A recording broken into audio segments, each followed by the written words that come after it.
Hi friends, welcome back. I am DJ Montague, and today we are going to be talking about the Sever build that I just completed hardcore level 100 with. Originally it started out as a dot build and then transitioned into late game as a crit build, and we're going to show you that here. So let's get into it.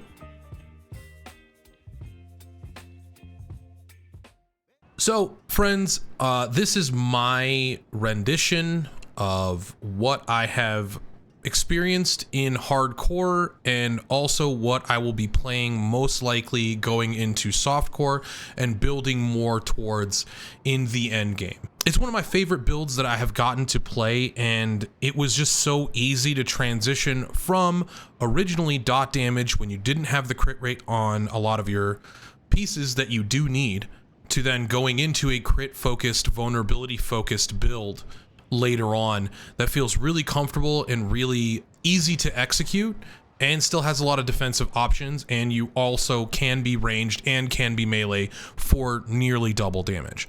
So I think Sever is one of our coolest abilities, if not the coolest ability in my personal opinion. I think that thematically it's the dopest shit ever created. So I was like, I need to make a build for this. If you go back through the podcasts, with the Canon podcast, he was talking about how he wanted to make a lucky hit rogue build. I was talking how about I wanted to make a Sever build, and I finally got the plan for it and executed it in hardcore to level 100 completion, which I'm incredibly proud of. Now, I do want to say that I also know that Macrobio Boy has put out a Sever build on Max Roll. I have not seen it personally. This is just my experience, and I think that with Macro's like knowledge of this game, his build's going to be incredibly good as well. So highly recommend you probably check that out. I'll probably check it out and like see what we agreed on, because I think that great minds think alike, and I think that two people can fall on the same build in different ways, and this is just my interpretation of it. So sorry for all that preamble, but let's get right into it. Let's start off with the skills. So friends, this will be on the d4builds.dg. I will have the link down below. Also included on D4 Builds under my builds is my blood build, which is now updated a little bit more after I've had more time since the hardcore race. And also the shadow build will be there as well once I'm able to completely implement that one as well. So first of all, let's get into the skills. So Reap, obviously number one take. Sever, goes without saying. Hewed Flesh, incredible. Only really take 1 point of Blood Mist. You can get more points through your pants. And since we don't really rely on Corpse Explosion for the majority of our damage, we're using it for stacking to get our Shadow Blight legendary to activate. That's the most important thing here, is that you only need to be able to have the tick damage happening. Grim Harvest, we have to have it because Grim Harvest is like the only way we get essence while still fighting and putting out damage. I think Fueled by Death is incredibly strong. Multiplier of 9% damage is really, really strong. Both Death's Embrace and Death's Reach are really good. You can opt to take points out of either one of these if you feel you need to do so to get more defensive. And I think one of our best defensive passives is Gruesome Mending. It's easy to get to, and it's only 3 points for 30% extra healing from all sources while below 50% health, which is really, really strong. You have to max Corpse Tendrils here. You need to get that cooldown as low as you possibly can. Corpse Tendrils also can roll on Boots as a plus stat, plus skill, which helps a lot to lower the cooldown, so you could have nearly permanent uptime of like an insane DPS steroid that we have available on just a skill, not on a proc, not on a timer, just on a skill. So the lower you get this cooldown, the more damage you're technically going to output. So we take the vulnerable for 3 seconds. DPS uptime on our vulnerable, also incredibly important. Like I show here, having the extra 2 seconds of vulnerable with Sever is important. Reaper's Pursuit must take, I think, 15% move speed. I think move speed is so good on Necro, but obviously because Necro has no goddamn move speed. So, and then Gloom, incredibly important as well. Terror is really strong as well because it is an 18% damage boost to slowed and stunned, which Corpse Tendrils provides both. Then we're taking Bone Storm to max, we're taking Standalone, we're taking Memento Mori, and of course we're taking Shadow Blight. So that's kind of it for the skills. You can move around a couple points here and there if you're looking at, I forgot to say also Crippling Darkless, incredibly important as well, because we are taking Umbral for Essence Regen. If you're looking to move around some points, the only real points that are kind of able to be moved, like I said, is if you're taking out Death's Reach for something you personally want more, like more corpses through Blood Mist. If you're looking to remove the Bone Storm for Bone Prison in PvP or something like that, I will be making more of a PvP build. This other extra unliving energy can get removed as well. So it kind of is up to you, but the core of the build is Corpse Tendrils max, Sever max, and then all your passives near max, Bone Storm to get you to a 100% crit rate. So let's look at the gear and skills so you know what you're looking for legendaries wise.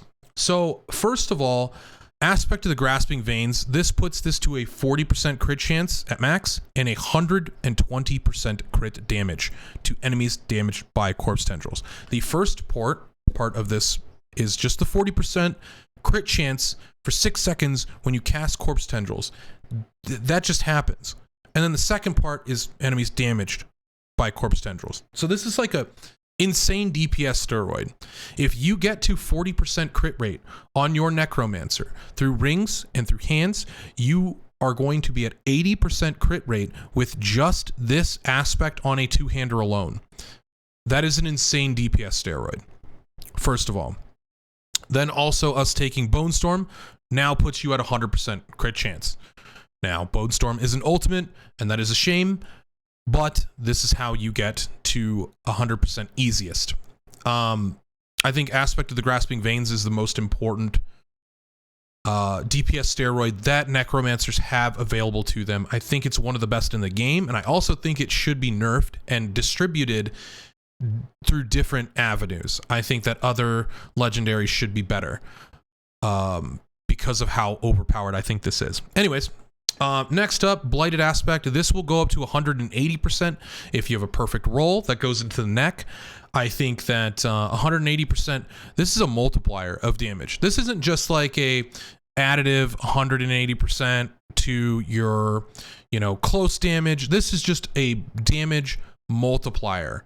So once this activates, you're going to see some big numbers. And I think that Blighted Aspect has a really good amount of uptime when you have Corpse Explosion with your little, black holes of carpets, all the poop on the floor, and Greaves of the Empty Tomb.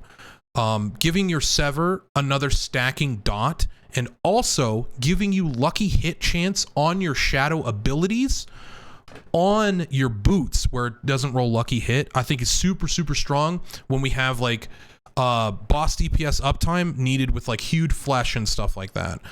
Fighting a solo butcher by yourself and just like standing there and boxing with him, like this makes it so that you get more corpses on the ground, you have more dots going down, you can get more essence back, so you can cast a few more severs that can do like millions of damage.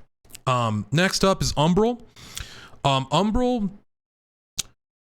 I've like come around to the Church of Umbral. This is like broken for essence gain. It's the only way we really get essence in a healthy way. And this like triple dips into Corpse Tendrils. Nearly every time you cast Corpse Tendrils, you're just going to be at max essence because it's crazy, especially when you're just fighting mob packs. And every 6 seconds getting back that almost 100% essence when fighting mobs is just absolutely crazy. I think it's so insane that this exists in the way that it does. Also, If you are trading out your boots and you have Penitent Greaves, the Penitent Greaves slow activates a aspect of the Umbral. The higher you get this, obviously, for aspect, the more you are going to get in essence back. Really strong.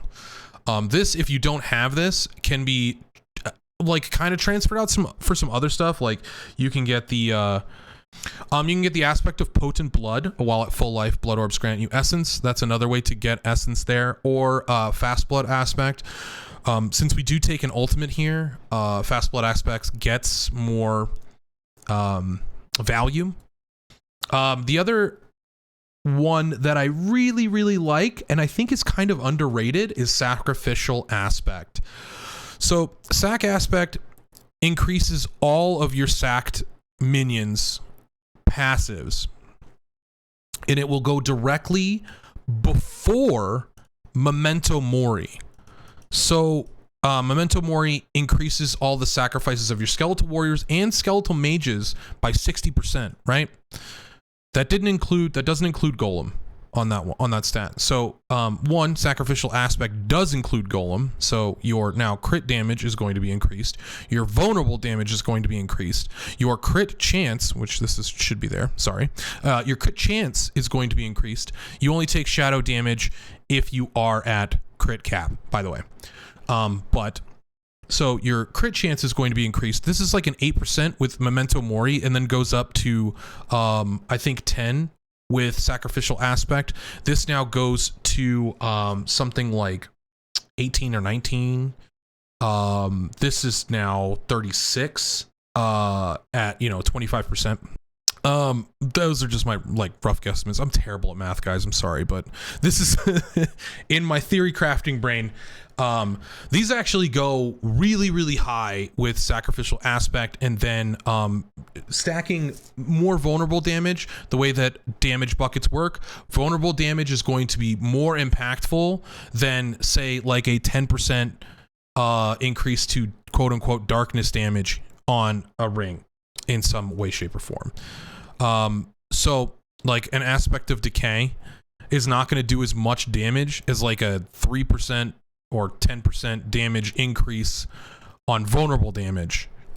Just in the way that this build works, it's based on multiplying crit damage, vulnerable damage, and your raw damage. And while Shadow Blight itself, the passive, can crit, this aspect of decay is not going to end up doing more damage for your Sever and for your consistent damage with Sever than Sacrificial Aspect. At least through my math. That very well could be wrong. You can try both and see what you like more. I've seen that aspect of decay is going to be more consistent damage over the course of a fight. It builds up and stays at that high build for the entire duration of the fight. Sacrificial Aspect is just like a damage boost consistently all the time. Those are the majors. Edgemaster's Aspect is also a big choice here because of how often we are going to be at full essence when farming. You can also change this out for decay, or you can change this one out for Bone Storm to have Osseous Gale could be the other option here. Consuming eight corpses increases Bone Storm's duration by 8 seconds. It helps a little bit because you get the essence back when you're consuming corpses in any sort of way from your Grim Harvest, and so you get a little essence boost there, also increasing your DPS uptime by like, I'd say like 15% of Bone Storm, so you have like 100% crit rate for a lot longer. Over the course of the cooldown being 60 seconds and uptime going to 18 seconds rather than 10 seconds. Now, when it comes to your 3 other slots, being the defensive slot on pants and the defensive/utility slots on head and chest, your options, for me personally, I think Aspect of Disobedience is one of the most insane defensive legendaries in the game, especially for us because we are having a lot of dots on the ground, having DPS uptime in that regard. And so you can maintain and stack this very quickly. Like 50% extra armor is like so insane with how armor works in this game. So that's like a big take in my opinion, personally. The other options in helm and chest are kind of up to you. I personally love Blood Orb, as we do eat a lot of corpses, and later in the Paragon tree you'll see that Blood Drinker does give us like pretty much a 10% damage reduction a lot of the time, because because of how the glyph Blood Drinker works. It now gives you Fortify every time you get a Blood Orb. Really, really strong.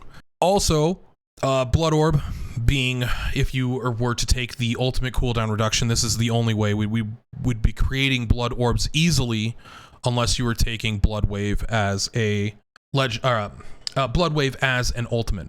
So the other one that got me through and saved my ass so many times in hardcore was Protecting Aspect. 5 seconds of immunity if you get hit when you're not healthy.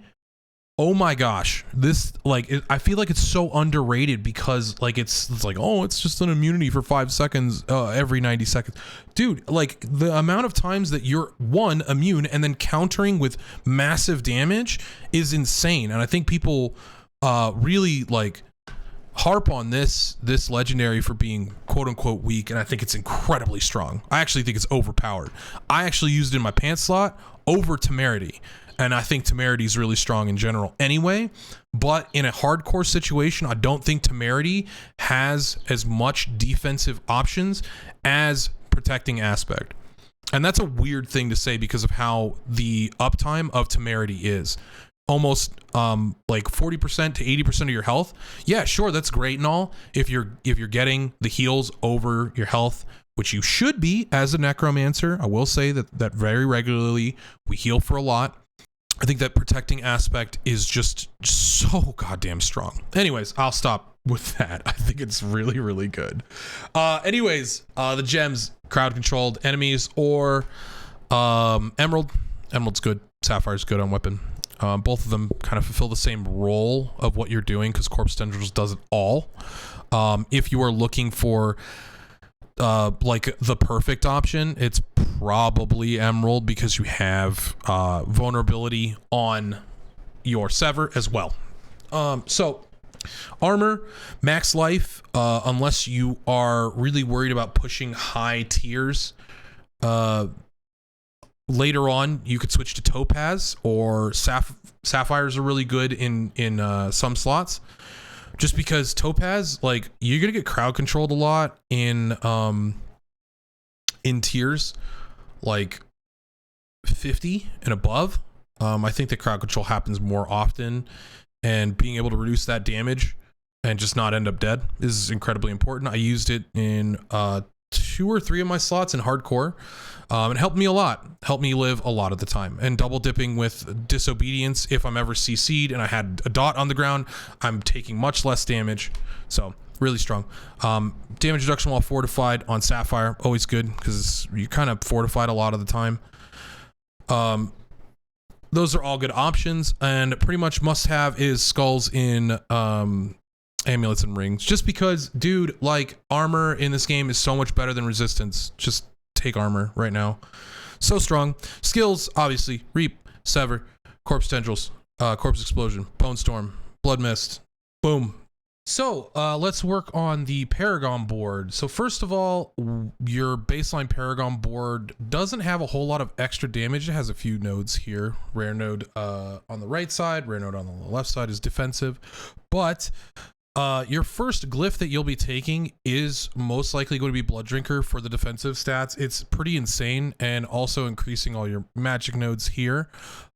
This is obviously always going to be shown at level 15 to make it easier for you to see where you should be putting points and taking your Paragon nodes. Also, we do have a remaining 13 points. So if you are looking to fill in this part of the board and get the extra rare nodes to be increased, highly recommend, because 5% damage, and that goes up to like 11 per node, and you take a couple of them, so it's pretty strong. So start off in the starting board. The next board that I recommend that you take is either Scent of Death or Flesh Eater. And that changes a little bit of what you are going to take with the glyph, whichever one you decide. I personally go with Scent of Death, just because the defensive is good and also the damage is good. So it's an easy slot, and a lot of what we're doing with this build is just looking for crit damage anyway, and it gets crit pretty early on, so also really, really useful.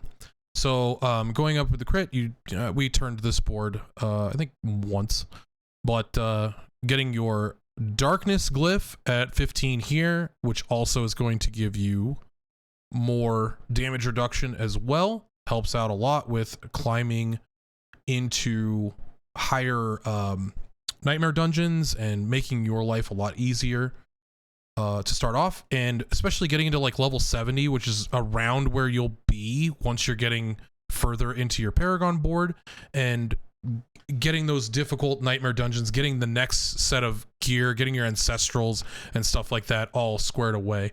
So I think darkness is an incredibly strong glyph, also having willpower, and this board that we take, once darkness is level 15, you will get 10 stacks, I guess you could say, of the 7.6 increased percentage shadow damage.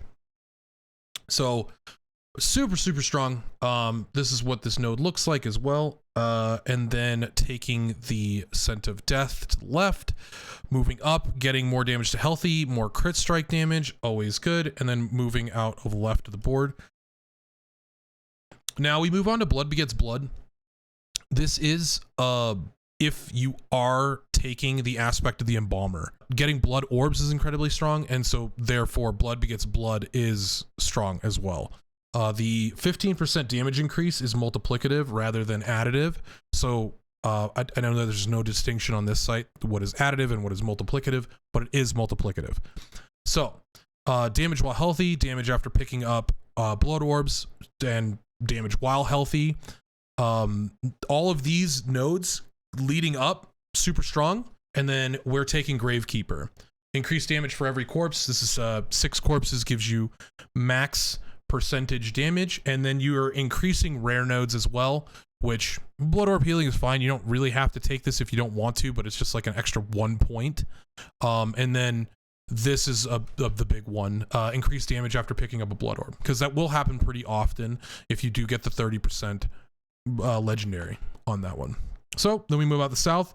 Again, one of the things that you can do, you can opt out of this specific Paragon board. I think this is one of the ones that if you're wanting to go in a different direction or you have pets, this would be the transition. This board would be the transition board. So then we go down and we're taking Flesh Eater. You do consume lots of corpses, but this is very much, you have to be on top of your game, knowing that you're going from pack to pack to pack of mobs, making sure that you're counting on your bar or in your head how many corpses you are consuming, so that the next time that you use your corpse tendril and then you immediately use your corpse explosion on that next corpse, you're getting the immediate 40%, and then you're using Sever on that target. So going down here, damage to injured enemies, crit strike damage, a big take there as well. More crit strike damage, more injured enemies, just basically getting executes. And then moving down, damage to elites. Exploit glyph is a really good placement here because it eventually gets the 44 dexterity that you could possibly get here. But this node will not activate its secondary. The dealing damage to vulnerable enemies increases your damage by 1%, up to 10% for 6 seconds. This does not activate on this board unless you get exploit to 15. That is the only way that you will get exploit to activate. So just be aware of that. And then we're moving to the left, getting attack speed, because attack speed is incredibly strong. And I think that like people will underestimate attack speed on Necromancer. If you are using a scythe, you know that attack speed is super awesome, because damn if it's not the slowest weapon ever. Anyways, so you'll move out of the left here. And one of the things about the last Paragon board that I take here, I don't take the legendary node in it. I think Wither is not that great for this build specifically. I mean, you read through it, it's shadow damage over time. It's like 10% of your damage is going to be increased by like 1%, so it's not really worth taking. But we are taking the control glyph, which is good because you are stunning and slowing monsters or packs of mobs or whatever you're fighting with the corpse tendrils. So you're getting that double dip of damage and 20% increased damage, which is pretty insane. And then you're also getting the increased damage to crowd controlled targets, equally insane. And then furthermore, get some resistance here. Resistance is really bad. It's the only reason we're taking this is for the intelligence and shadow damage here. This one's actually pretty good. You could end up taking more shadow damages here. So you could put the 3 points here. That's another 15%, which it is additive. These are additive, not multiplicative. So, and then you can get your extra points down here in your first Paragon board. Now let's talk about what you want on your slots specifically. I know that D4 Builds doesn't have an option for me to do this, so I put it here in the notes. So when you go into the builds, you can see in my notes, the most important things are with your ring, you're looking at crit, lucky hit, vulnerability damage, crit damage. If you get that 4 roll, like, it's insane. So ridiculous. It's so hard to get those, but if you do, congrats to you. Get it twice, might as well. Hands, sever level, crit, lucky hit, kind of anything really what you're looking for in hands. But those 3 are the most important for me. I think lucky hit is a lot stronger just because of how Hewed Flesh works, increasing our DPS uptime with our DPS uptime and our essence gain, especially on fighting bosses. Like, it's so strong. Nec, personally, I think move speed is super strong on Necromancer. It's just like a must take. Gloom or Terror levels, so you can get 3. These are your 2 passives that I think will give you the most amount of damage, and dark skill damage. And then Nec is kind of like also you kind of take whatever you can for increasing damage in your opinion. Weapon, I think, is pretty much crit damage first, vulnerability damage second, intelligence or all stat third, and close damage, distance damage, or core skill damage. Probably core skill damage being the most consistent one over these, but it rolls lower than close and distant. Anyways, I think that weapons, your 2-hander is going to roll super high. If you are looking at optimizing just for damage, you're going to be using a 2-handed sword. If you're looking at looking for survivability, you're going to be using a scythe for the life on kill. So that's kind of what we got here, friends. And I think that pretty much covers everything for us on this build. So thank you, friends, for checking out this build. Once again, I'm streaming on Twitch, twitch.tv/DJ Montague. We got some footage rolling from the hardcore race and all the fun we had there. Shout outs to Nori for sticking with it through the entire hardcore race, which was insane.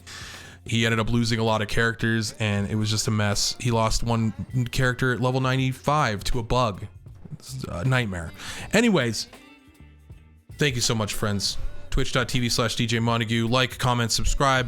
We've also got the shadow build, we've got the blood build, we've got everything going on here, and a lot more content coming forward. Make sure you check out my analysis of what the hardcore race ended up being and how I feel about the competition going forward and how I think Blizzard should handle it going forward. And yeah, I hope you have a wonderful day, night, whatever it is for you. I'll see you soon, friends. Have a good one.